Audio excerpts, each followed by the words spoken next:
I want you to hear my cry.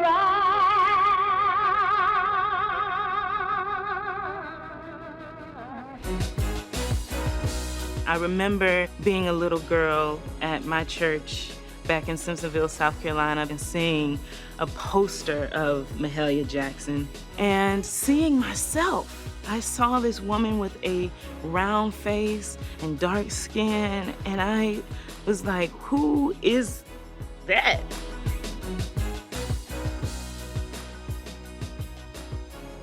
In I'm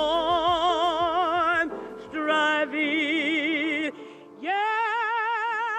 America knew her as the queen of gospel. But how would I describe Mahalia? I would say she was a God-fearing woman, a nurturer, a mother to many, a civil rights activist, a trailblazer, and one of a kind. In the early days, long time ago, during the Depression, when things was very, very hard with me, I find that a song in your heart will help to carry the burdens of the day. I grew up listening to her music from down south. I can still remember my parents' old stereo. Yeah, Lord, I can roll.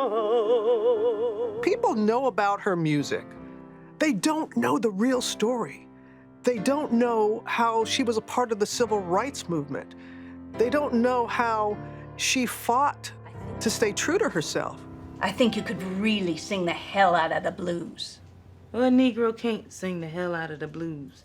That's what life been for most of us. Now, gospel, that's the cure for the blues. Gospel music, she made it popular. And people really needed it. Our community needed it. The world needed it.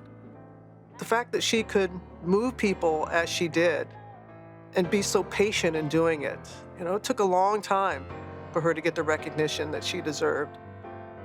The things that she was able to accomplish during her time, the 40s, the 50s, the 60s, people weren't doing, especially Black women.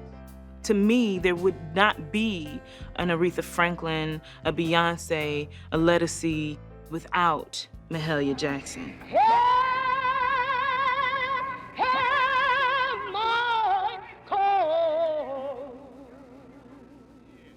She had a sound that was like no other. And she sang for the people, at that time with civil rights and all that was going on. She was the voice of the people. She gave hope and reminded people that they could keep going through all of the adversity that they were facing.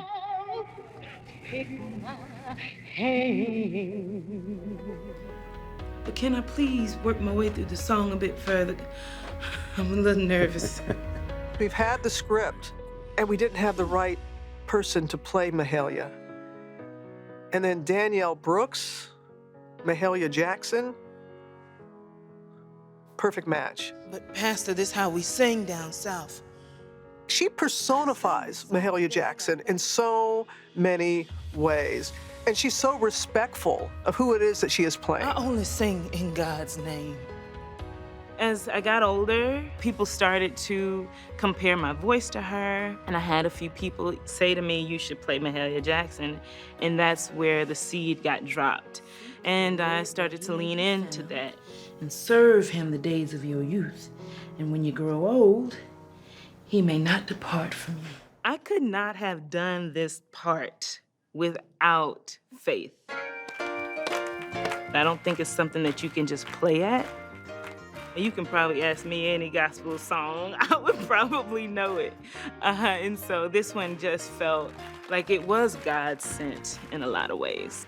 God was really gonna use me as the vessel to play her. God was moving through me. I'm gonna move on up a little higher. I'm gonna meet Abram and Isaac. What did I do to prepare for this role? Everything. I read a lot of books about her. I love photos. I think photos tell so much story. So to me, just seeing her hair, and I think about why did she choose that hairstyle? You know, she was a hairstylist. She had her own beauty salon. I think about that. Also, watching a ton of clips of her performing, which was so much fun to see somebody whose wig was just flopping around and how just much passion she had. It was so much fun to observe her and watch and take all of her in. Her authenticity comes screaming through. Not just Mahalia's authenticity, but Danielle Brooks as well. I've been talked about. The most personal part of playing Mahalia that I hope to take away from her is her performance. She put all of her heart and soul into everything she did. I want to, whenever I get back on a stage, I definitely want to bring that part of her into what I do. Mama! You got to find God in all things. I found him, Miss Mahalia. Really. He in these peppermint pickles. Every woman goes on their own journey. Mahalia Jackson really wanted to be a mother. And I decided to talk to the writer and director because it wasn't previously in the script. And I said to them, it's very important that we talk about this because there's so many women that have their own story when it comes to motherhood and that journey of wanting a child, not wanting a child, whatever it is. It's different for everyone, but I just felt it very important. God, this is the best day of my life. Also, Mahalia Jackson was not a perfect woman, and as a Christian, having multiple husbands might not have been always the thing. And so I think women will also relate to that too. And that's what I like because I feel like Mahalia tried very hard to put on a perfect persona. And that's just not how life works. And so I think people will see that and see themselves when they see Mahalia. The Lord has been good to me. It may not look like much to other people, but what he has done for me. If you knew from whence I came, you could bear witness that I feel and tell the truth what the Lord has done for me. And I'm so grateful. I still remember a black and white photo. It was an iconic shot of her round face and the color of her skin. And it's so important to have that representation. It's so important. I think a lot of folks are going to be surprised when they see this and to learn more. It's easy to say, oh, yeah, she was a gospel singer. No. That was just one aspect of Mahalia Jackson.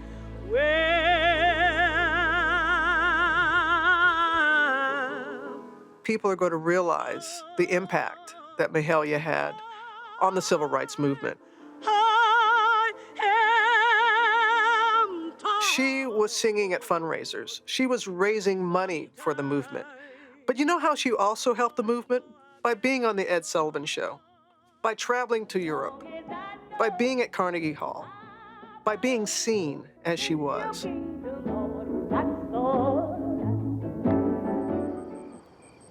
Dr. King. Please, my Christian name. Martin. I want to produce something that's going to cause a reaction that leads to action. And with this, the reaction is going to be, wow, Mahalia did that? Tell him about the dream, Martin. It's going to lead to action of people wanting to learn more about her and other black women, knowing that there are many untold stories that are out there, and to inspire people to learn more about our history. Our stories matter. Women's stories matter. Black women's stories matter. I feel like Black people should be celebrated every day. I think we need to put our money into Black businesses and support Black communities. I'm very excited about the present. We have the Women of the Black Lives Matter movement. We have Tarana Burke. We have people like Ava and Denzel and Kenny Leon, our director, who are making films of importance and reminding us of our history. We're a generation of people that have been inspired by the people that have come before us. And we are not afraid of hate because we're gonna combat it with love. We've come a long, long way together, through the hard times and the good. I have to celebrate you, baby. I have to praise you like I should.